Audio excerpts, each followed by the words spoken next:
नमस्कार। चलो वार्ड की ओर कि हमारे खास कार्यक्रम में आज हमारे साथ वार्ड नंबर 31 के पार्षद छत्रपाल जी हैं।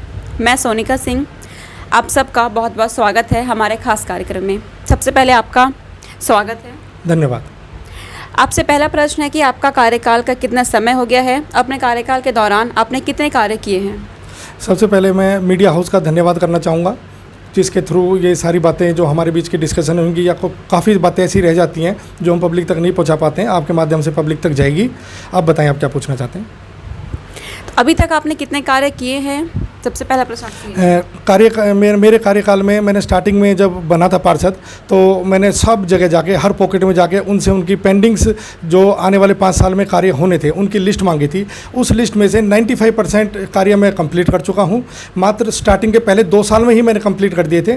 तकरीबन 3-3.5 साल का कार्यकाल मेरा अभी टोटल हुआ है। पिछले 6 महीने ज़रूर थोड़े काम कम हुए हैं, पर पहले मैं 2 साल में ही अपने ऑलमोस्ट सारे काम 95% काम ख़त्म कर चुका था। जैसे कि मैं आपको बताना चाहता हूँ, मेरे वार्ड में कहीं भी कोई ऐसी रोड नहीं है जो कंक्रीट की ना हो। सभी रोड मैंने कंक्रीट की बना दी हैं। ये मैं पर्टिकुलर आपको सेक्टर एरिया की बात कर रहा हूँ। स्लम में और जो विलेज हैं उनके अलग पॉलिसीज़ हैं, उनके तहत भी उनके अंदर बहुत सारे काम किए हैं। सभी पार्क मैंने डेवलप कर दिए हैं। सारे पार्कों के अंदर 95% पार्कों के अंदर और बाहर धौलपुर पत्थर लगा दिए गए हैं। तमाम जितनी भी मेरी वार्ड के अंदर लाइट है, सभी लाइटों को बदल के मैंने LED लाइटों में कन्वर्ट कर दिया है।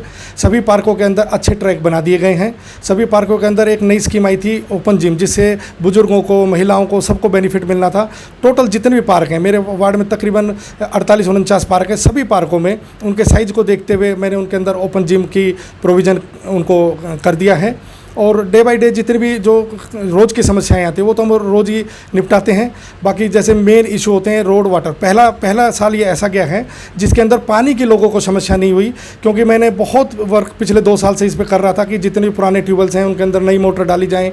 तो वो ऑलमोस्ट सारे ट्यूबवेल्स नई मोटर डाल दिए गए हैं, तो इससे बड़ा बेनिफिट मिला मुझे। पहला ही ऐसा वो है। नहीं तो गर्मी में किसी भी वार्ड में, आप मीडिया वाले हो, आपको पता होगा, सभी लोग ये कहते रहते हैं कि पानी नहीं है, पानी नहीं है। मेरे वार्ड में इस तरह की कोई हंगामा नहीं हुआ, कहीं से कोई ऐसी कंप्लेंट नहीं आई, क्योंकि मैंने पहले से ही इस पे बहुत कंट्रोल किया था। सीवर सफाई मैंने अपने सारे सेक्टर्स की जितनी भी टोटल वो है, विलेज इंक्लूडिंग विलेज को मिला के, संतनगर को मिला के, सबकी डीसिल्टिंग करवाई है बकेट मशीन द्वारा। बकेट मशीन होती है जो एक ट्रॉली की तरह चलती है, जो एक छोटी से छोटी, बारीक से बारीक चीज़ को वो शक करके उसे बाहर निकाल देती है।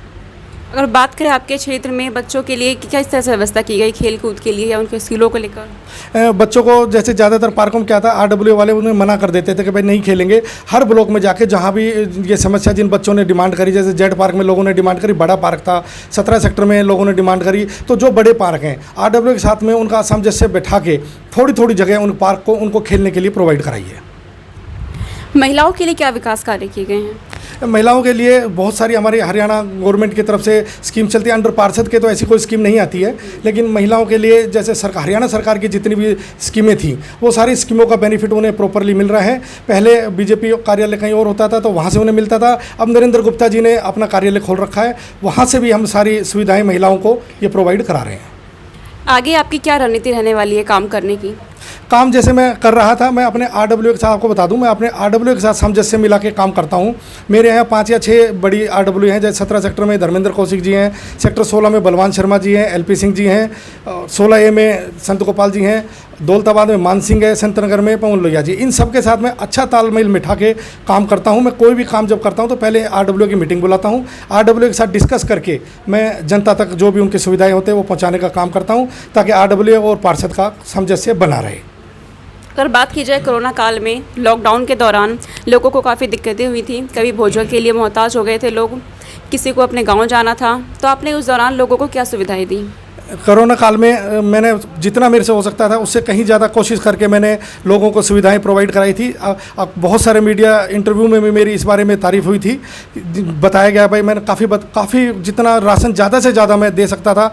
मेरी कोशिश तो ये रही स्लम के हर घर तक, अगर कोई गरीब हल्का सा भी गरीब है या उसको परेशानी आ रही है उस तक भी पहुँचाया जाए। प्रवासी मजदूर जो बसे हुए थे रेलवे ट्रैक के साथ, 500-600 घर एक साथ थे, उन सबको कवर किया। तो टोटल मिला के तकरीबन जो हमारा आंकड़ा बाद में आया था, हमने 3400-3500 घरों तक राशन पहुंचाने की कोशिश की थी। सबको सैनिटाइजेशन मैंने फ्री में दिया था, मास्क उन्हें प्रोवाइड कराने की पूरी कोशिश की थी। भोजन तो मैं डे बाय डे रोज़ उन्हें देता ही था, सूखा अनाज तक मैंने उन्हें पहुंचाया था।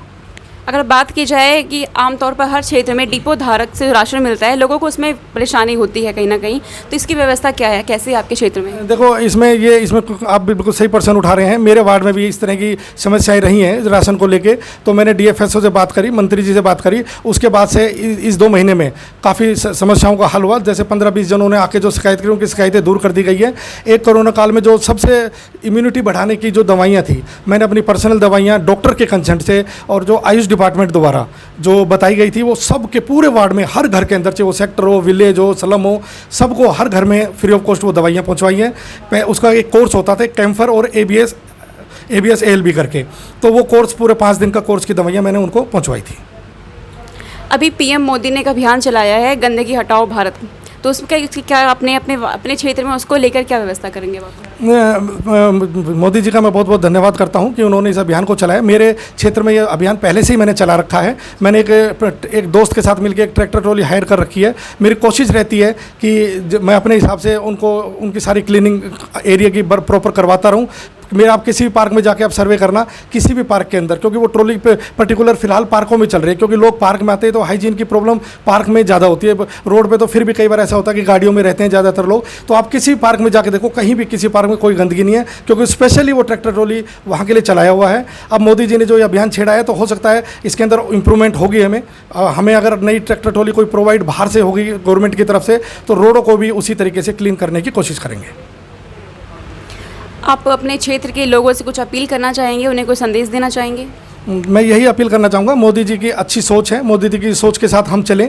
इस कोरोना के अंदर 3 चीज़ें जो बताई गई है, सोशल डिस्टेंसिंग, मास्क को पहनना और लोगों से दूर रह के किसी भी तरीके से बात करना और अपने आप को दूर किसी के संपर्क में आने से रोकना, अपनी फैमिली को बचाना, सबसे आपका प्रमुख कर्तव्य होना चाहिए।